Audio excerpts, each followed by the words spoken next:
En nombre del Padre, del Hijo y del Espíritu Santo. Amén. Amados hermanos, en nuestro Señor Jesucristo nos encontramos en el domingo de Septuagésima, ya como preparación remota de la Cuaresma, y así se inicia el ciclo de la Pascua. El otro es el de Navidad, y por eso esa preparación lejana con los 3 domingos de la Septuagésima. Por eso el color morado, para ya irnos adentrando en ese espíritu de oración, de penitencia, de sacrificio, y nos vayamos disponiendo a entrar a la Cuaresma, que nos prepara a la pasión y muerte de nuestro Señor, y después su gloriosa resurrección. Y bien, en el Evangelio de hoy tenemos esa parábola del padre de familia que busca obreros para su viña. Va muy temprano a la plaza y los invita a que trabajen en su viña, y conviene con ellos pagarle por todo el día un denario. Después va a la hora de tercia, hace lo mismo, que son las 9. Para los romanos el día comenzaba a las 6 de la mañana y terminaba a las 6 de la tarde. Entonces, tercia, la tercera hora, después de las 6, al mediodía, sexta, hace lo mismo, nona, o sea, a las 3 de la tarde, hace lo mismo, y la 11ª hora, a las 5 de la tarde. Y los ve ahí, sin hacer nada durante todo el día. ¿Qué pasa? No, nadie nos ha contratado, pues vengan a mi viña.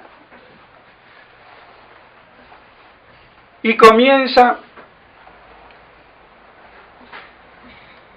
por los últimos. Les da el denario convenido, como si hubieran trabajado todo el día, con el peso del sol. Solamente trabajaron 1 hora, de 5 de la tarde a 6 de la tarde. Entonces los otros pensaban, bueno, si a esto le da uno, a nosotros todo el día, los que estuvieron todo el día, o mediodía o más, pensaban que les iba a dar mayor que a estos.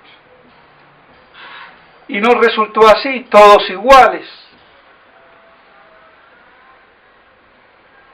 Y es de extrañar, y no es de extrañar, porque si bien en el orden natural podemos tener esa generosidad de pagarle al que trabajó 1 hora o pocas horas lo mismo que le paga justamente al que trabaja todo el día, no hay ningún mal, es pura bondad, pura generosidad.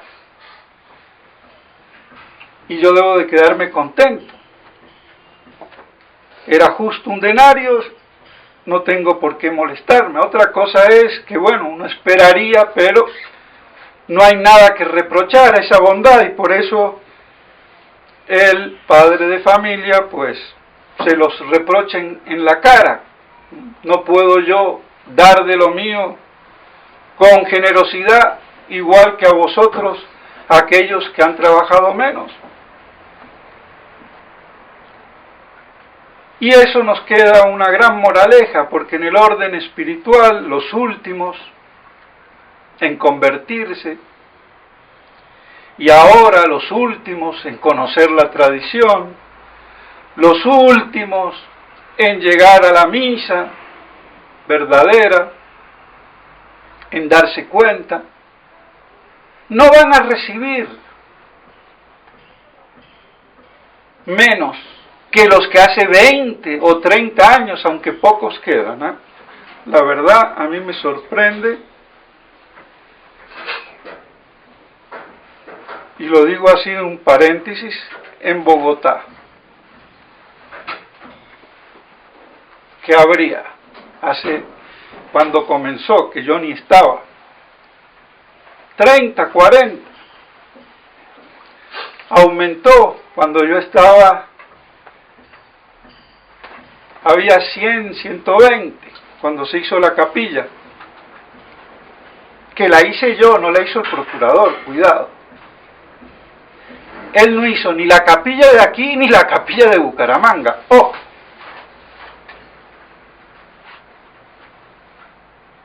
Porque ese cuentito chino de que él no.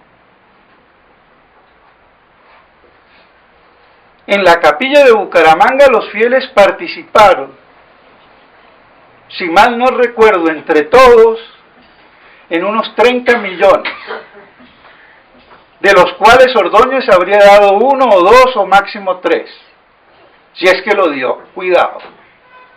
Lo que sí hizo, se gastó como 5 millones de pesos en la imagen de San José. Y pan se acabó. Y con la de aquí, ni se diga. Entonces, las cosas como son. No es que yo me eche laureles, pero nadie se va a llevar las gratificaciones que no ha sudado. Y como aquí son una partida de lambones, muchos fieles, que no eran fieles y se hicieron fieles por lambonería.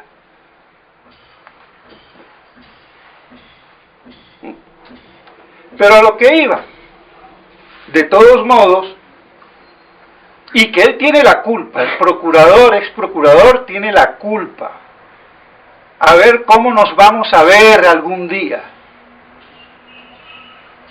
De que no hayan reaccionado en su totalidad, o casi su totalidad, y haya hecho desviar a la fraternidad desviada. Por eso su amistad con Castrillón Hoyos, que le vino a casar la hija.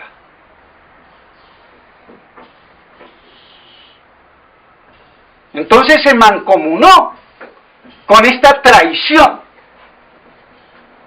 Él que me prefació el libro de los sermones, y qué bello prefacio, a ver si lo repite hoy.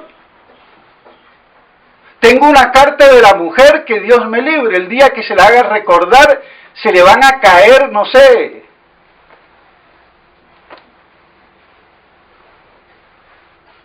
porque muy bonito, mucha promesa y después poco efectivo.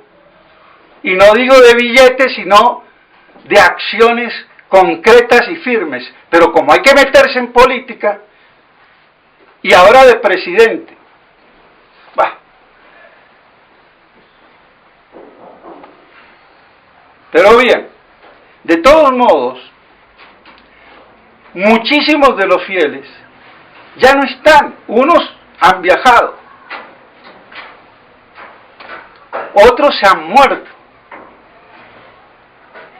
pero quedan muy pocos,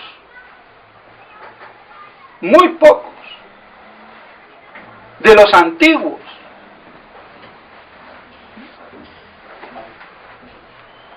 Está bien que vengan nuevos, pero que no sea un reciclaje permanente, sino que haya una estabilidad. Pero bueno, ¿qué estabilidad va a haber si todo se tambalea? Como una barca, y la iglesia es una barca en medio de la tormenta. No podemos pedirle peras al olmo. Pero sí, quedan muy pocos. Algunos vienen aquí, otros habrán quedado en la fraternidad y otros en donde el padre Altamira. Pero si uno se pone a ver, Bueno, quiere decir que ha crecido, bueno, está bien. Y hay mucha gente nueva, muchísima yo diría. Entonces, aquellos más antiguos y en comparación con los que recién llegan, no se deben de sentir ni los unos más ni los otros menos, porque Dios llama a cada uno a su hora, a unos a la hora primera, a otros a la tercia, a otros a la sexta, a otros a la nona y otros a la 11ª. Y todos, si responden al llamamiento divino, tendrán su denario. ¿Qué más esperanza? Entonces vemos cómo es de muy esperanzador el tema de hoy del denario. Gran esperanza. Poco importa si a mí me llama a la primera o a la última hora. Lo importante es que yo responda y bien. Y por eso entonces, no despreciar a los de la última hora, que saben menos, que trabajaron menos. No, Dios lo llamó a esa hora y vinieron. Alabado sea el Señor, bendito sea, y a ayudarle. Y no sentirnos entonces como despreciados por Dios, porque los valora a ellos tanto como a nosotros, ¿no? Esa es la gran moraleja de la parábola de hoy, y que culmina con una parte difícil, el Nestlé, que es muy utilizado, aunque está hecho, es el Nuevo Testamento, según los textos originales, el griego, no trae este pasaje. Esto lo trae la Vulgata. Santo Tomás al comentar lo trae. El padre Castellani en sus 3 libros de sermones, en el primero lo trae y en los otros 2 no lo trae. Algunos por ahí han dicho que es un añadido que estaba y se pasó. De todos modos, este pasaje está en la Vulgata y está en el domingo 19 después de Pentecostés, después de esa famosa parábola de los convidados, y había uno solo que no tenía vestido nupcial y ese fue para el infierno, para afuera, a las tinieblas. Uno. Y termina, muchos llamados, pocos elegidos. Y aquí tenemos el mismo pasaje. Difícil porque ya ven, unos lo traen, otros no lo traen, y después los comentarios. El más común, jesuítico y kempiano, pobre Kempis, pero bueno.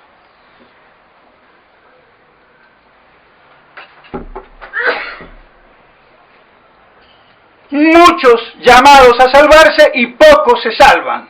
La mayoría se condena. Eso es protestantismo puro, predeterminacionismo. O sea que Dios llama a muchos, no a todos, al cielo, primer error, y no todos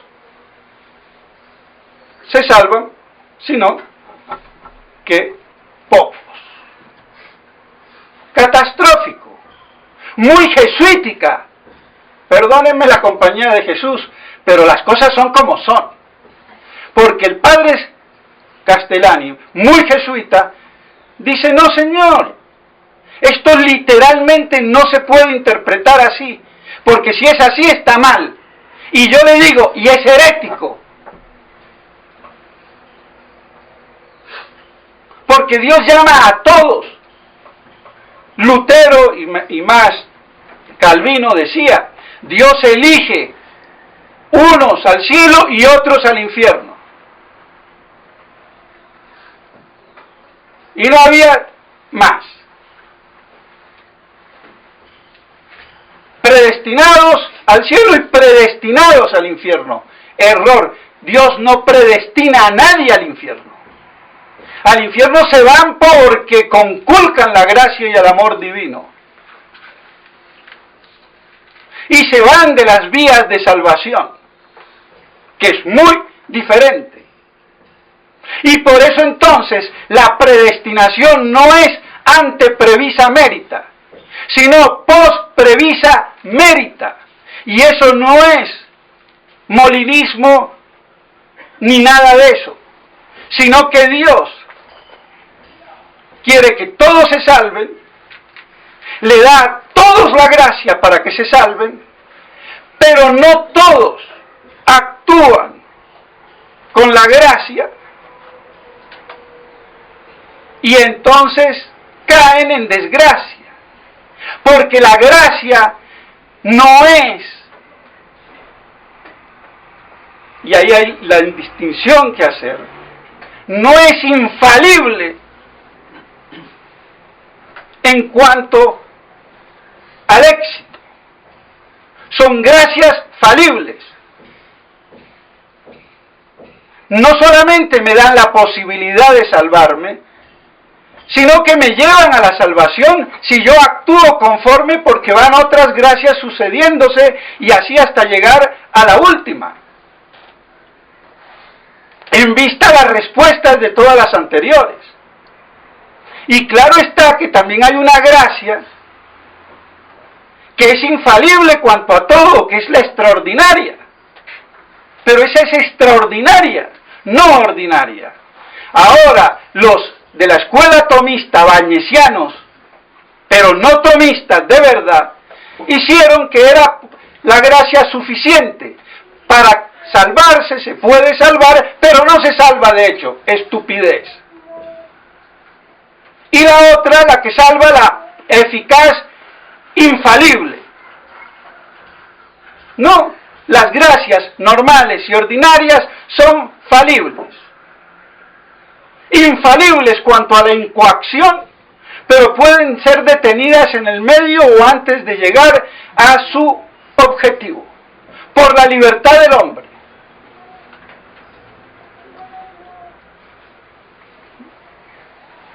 Entonces, queda la cosa bien aclarada.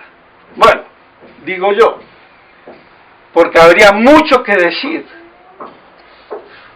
Y aquellos que quieran pueden ver en el padre Muñiz, en su comentario a la Suma Teológica de la BAC, cómo lo expresa muy teológica y tomistamente. Pues bien, así entonces vemos que todos debemos de saber que no importa la hora que se nos llame, tendremos el mismo premio, si se quieren, o remuneración o promesa. Y que muchos los llamados y pocos los escogidos. No puede ser, como dicen los jesuitas y la gran mayoría de los sacerdotes. Porque el padre Castellani dice, de eso Dios no ha querido decir nada. Y literalmente no se puede tomar. Entonces, si no lo puedo tomar literalmente, como salvados y condenados, entonces hay un bemol. Y ancha es la vía de perdición y angosta la de salvación por el esfuerzo. Pero del número nada me dice. ¿Por qué? Porque uno solo se condenó en el Evangelio del domingo 19, donde traen estas mismas palabras. Entonces no son ni muchos ni pocos, uno solo. En las vírgenes, bobas y sabias, ni muchos ni pocos, exactamente la mitad, 5 y 5. Entonces vemos que no cuadra la aritmética o la matemática.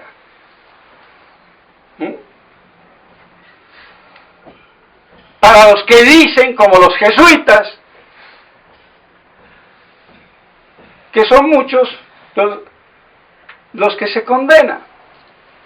Está refutado, está claro. Eso es un misterio que Dios tiene, y punto. Lo que tengo que hacer yo es de tratar de esforzarme y corresponder a la gracia de Dios. Entonces no se puede interpretar literalmente. Pero vengo yo y hay que agregarle una cerecita. Bueno, no es que me alabe, pero tratando de ir más profundamente y con una visión apocalíptica, milenarista, profética,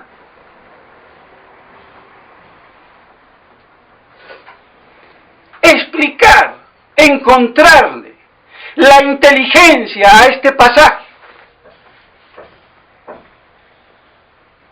y a ver cómo se puede entender, no solo simbólica, alegórica, espiritual o como sea, sino literal. Porque el sentido primigenio de las Escrituras es el literal.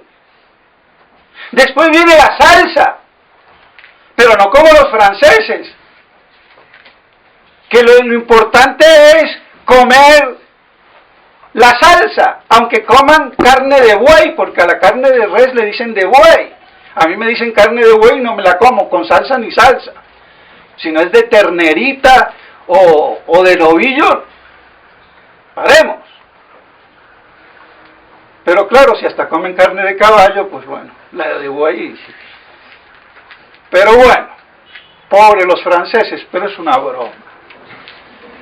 De todos modos, no es con la salsa que yo hago la comida. La salsa viene, lo que interesa es la vitualla, como dicen por ahí en algunos sectores de Colombia, la sustancia. Después vendrá la salsita. Pues bien, entonces, con una visión apocalíptica, referida a lo que San Pablo nos dice, no todos moriremos, pero todos seremos transformados.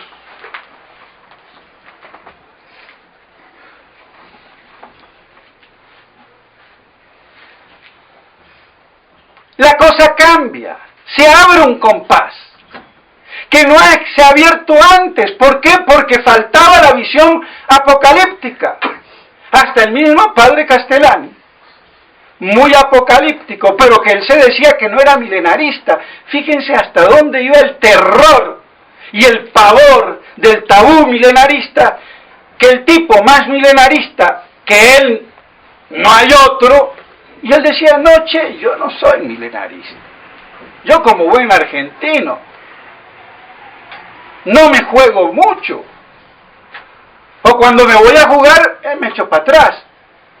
Como el padre Sánchez de benemérita memoria, muy amigo mío, conocido por todos como sedevacantista. Y un día me dice, che, Basilio, yo no sé. ¿Cómo usted no sabe? Si yo por si las dudas, che, digo la misa, una cum. Oh, Dios mío. ¿Usted, padre? No. Que me lo diga eso otro, bueno, pero usted. Ahí está. ¿Qué vamos a hacer, che? Y bueno. De todos modos, así es el ser humano. A veces no se juega. Y en estas cosas hay que jugarse. Como el buen torero, se juega, se entrega, y punto. Ante la ferocidad del animal salvaje. que no está tan indefenso como dicen los tontitos budistas y los petristas y los animalistas. Que los animales sufren, eso es una estupidez. Los animales no sufren. El sufrimiento es una connotación psicológica, espiritual del alma, racional, intelectual. Los animales sienten el dolor, pero no sufren. Eso es una estupidez del mundo moderno, de la psicología moderna, del budismo. Y por eso son vegetarianos, no comen carne porque hacen sufrir a los animales. Y después van y patean al vecino.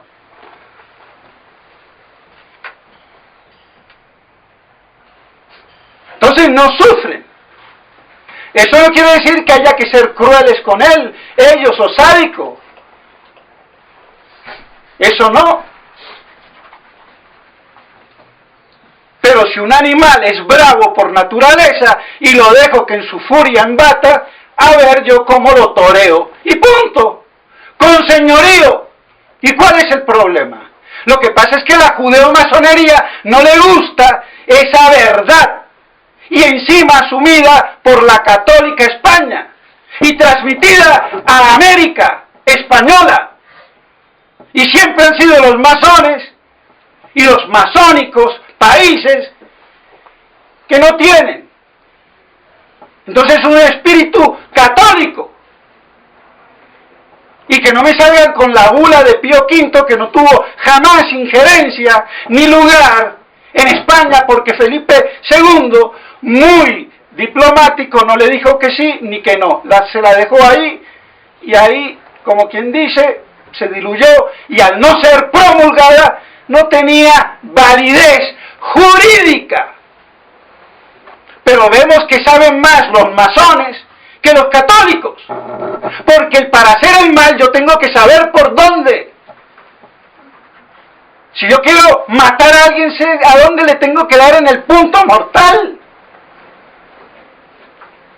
Pero bueno, me salí del tema, como siempre. Pero bueno, que nos sirva para que se nos abran las neuronas y absorban la poca verdad que puedan caer en ellas. Entonces, con una óptica milenarista, apocalíptica, cambia. Porque si nos referimos a esos que San Pablo habla, de los que quedarán vivos hasta la parusía, ya cambia la cosa. Muchos llamados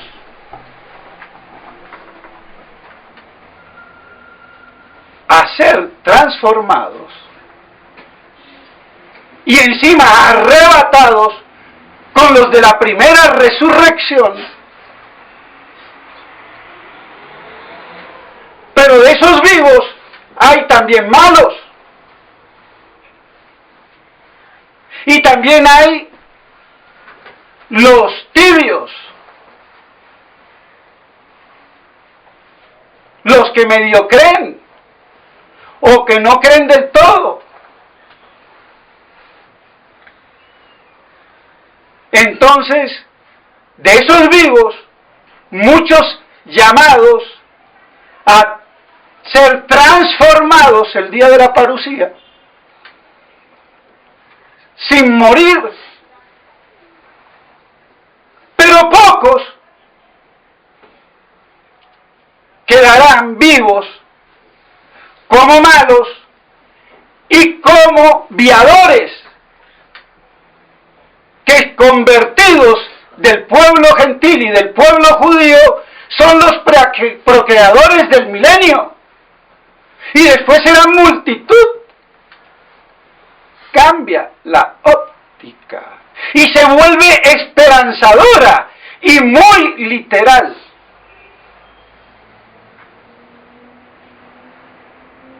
Y por lo menos no le escabullimos al problema Y no solamente eso, sino que encontramos esa verdad que me reinvierte el panorama tétrico que me habían implantado. Y entonces se convierte en esperanza, salvificadora, salvadora, benemérita y bienaventurada esperanza, la de la parusía. Que los que quedemos vivos seamos transformados, vivos y arrebatados, juntos con los de la primera resurrección. Y que no seamos de los malos, que serán pocos, pero recluidos del reino, alejados del reino. No tendrán injerencia. Y los pocos viadores que quedan de esos que eran medio buenos y que se convierten, los viadores, y que después sí serán multitud, con una tierra nueva bendecida, sin la maldición de la enfermedad y de la muerte. Y hasta ahí paro porque no voy a seguir explicando lo que dice el San Irineo, expuesto por el comentador reconocido, creo que ya está muerto, el padre Antonio Orbe. Yo fui amigo y lo conocía al hermano de él, que era casi tradicionalista. Este no, vivía en Roma, pero gran exégeta, que es considerado el que más conoce de la gnosis durante la época de la primitiva iglesia, justamente en la época de San Irineo. Entonces es una autoridad en la materia. Pero no me voy a alargar, que ya me alargué. Pero entonces, para concluir, con esa óptica apocalíptica milenarista, muchos llamados de los que quedan vivos hasta el día de la parusía, a ser transformados, porque están expectantes y firmes, y los pocos que quedan como malos, y los pocos que quedan al no ser transformados, porque no se los ha hallado tan íntegros, pero que serán los viadores que procrearán en el milenio. Y creo que con esto se reinvierte, vertir para abajo y reinvertir para arriba, volver al estado primitivo, primigenio. Y eso es el milenio, volver la economía de la creación, atacada por la apostasía angélica primero y después de Adán en el paraíso, y la suma de pecados hasta nosotros, reinvertir eso a su estado pristino, primigenio.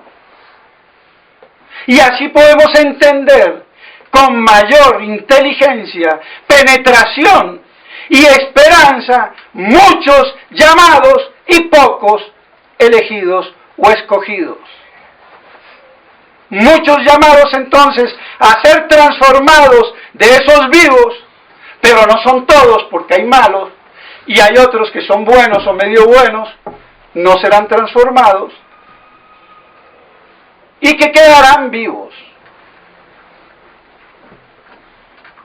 Unos como viadores que se reproducen y otros como malos que no se reproducen.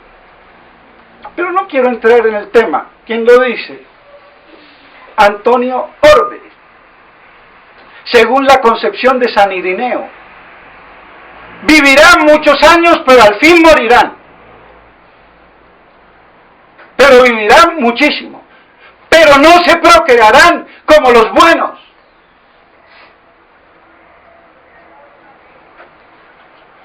Y hay otras cosas más que decir, pero bueno, me voy a alargar y tampoco a extenderme en un tema que puede también, si no se está preparado, ser el vaso suficiente para recibir tan exquisito licor.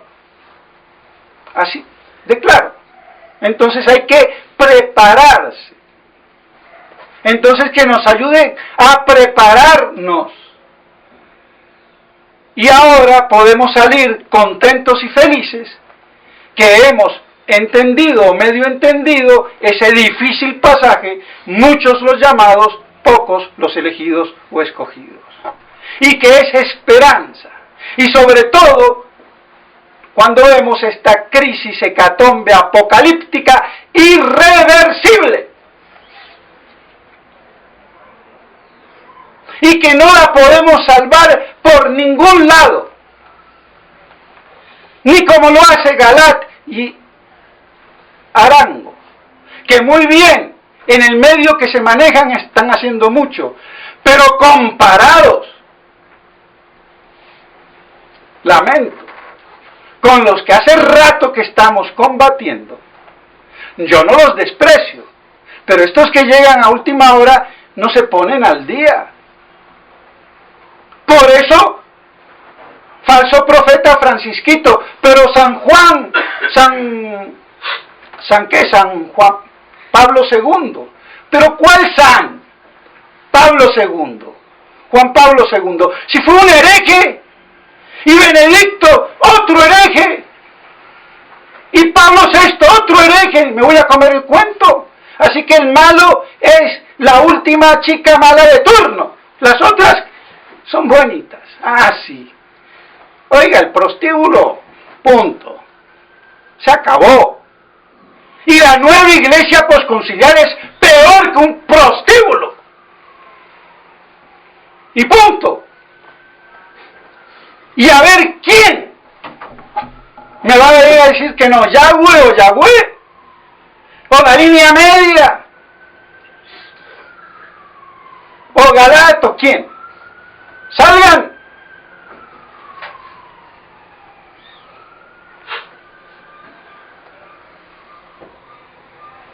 ¿Qué vamos a hacer? O como este padre que no se retractó, menos mal, allá de Pereira, el padre Uribe. Pero el problema no es darle la comunión a los adúlteros.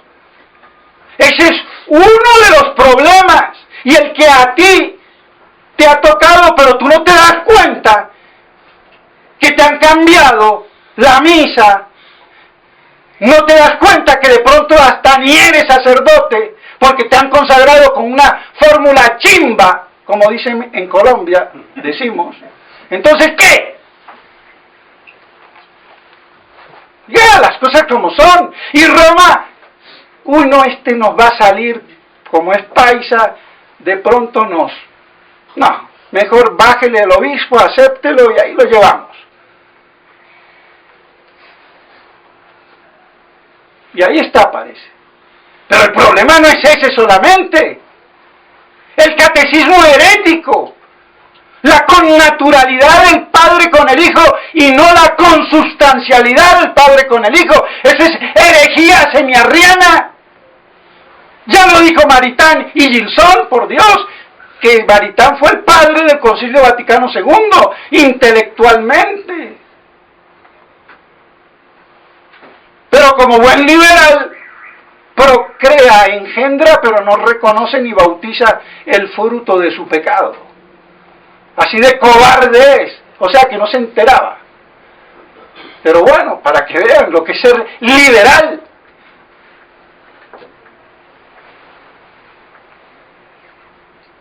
Entonces, mis estimados hermanos, vemos cómo queda explicada este pasaje tan difícil que nos debe de ayudar en esta hora apocalíptica. Si llegamos a ser de esos privilegiados, por eso hay mucha gente loca que está esperando el arrebato. Y digo loca porque realmente hay mucho loquito comenzando por los adventistas, los mormones, los testigos de Jehová, son todos apocalípticos, milenaristas carnales, esos desechados, pero porque falta en la iglesia doctrina para defender la verdad, que eso fue lo que hizo San Irineo, con su libro contra los herejes.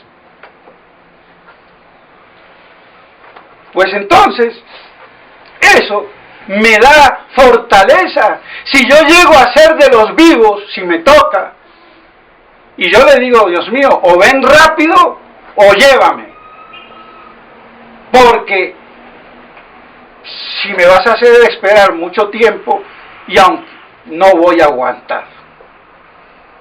Bueno, humanamente hablando, con la ayuda de Él sí, pero es pesado. Pero de todos modos, si seremos de aquellos que queden vivos en el día de la parucía, ser transformados, ¿qué mayor esperanza? Sin morir, todos seremos transformados, dice San Pablo, pero no todos moriremos, no nos adelantaremos a los que murieron en Cristo. Serán resucitados primera resurrección, y después nosotros, los que quedemos vivos, seremos transformados en el Señor y juntos todos arrebatados, excluyendo, claro está, los malitos y los viadores, que esa es la partecita que se han olvidado muchos. Entonces se entienden las Escrituras. Y cada vez que vayamos a una misa de difuntos y que nos la lea el curita que sea, yo no quedé perplejo a qué se está refiriendo San Pablo. Ni yo, fiel, ni el curita. Más bruto que el pobre fiel que tendría que adoctrinar, pero no sabe porque nadie da lo que no tiene. Y bueno, ¿qué vamos a hacer? Entonces vemos cómo quedan muchos transformados, qué esperanza, y pocos los que quedan, sea como viadores, sea como malos. Y así tenemos esa gran esperanza parusiaca, que San Pablo llama bienaventurada. Y vemos cómo, una vez más, la Iglesia, en su verdad exegética, es eminentemente apocalíptico, milenarista, le guste al que le guste o que le disguste, pero que lo pruebe. Porque nadie de los que impugnan lo hacen de frente. Son cobardes. Y en su ignorancia quieren pontificar. Pecado contra el Espíritu Santo. Impugnar la verdad conocida. Pues bien, mis estimados hermanos, en esta esperanza los dejo para que meditemos estas palabras y nos den fortaleza en medio de esta hecatombe irreversible. Y así, con esa esperanza, se revierta todo este mal y vuelva la creación a su estado prístino, sin maldición y sin muerte, en el milenio de Cristo, antes de que todo lo recapitule bajo sus pies y sea un solo rebaño, bajo un solo pastor, y entregue así el reino a su Padre. Y por eso el reino del Hijo es sempiterno, porque se continúa en la eternidad beatífica del Padre eterno. En nombre del Padre, del Hijo y del Espíritu Santo. Amén.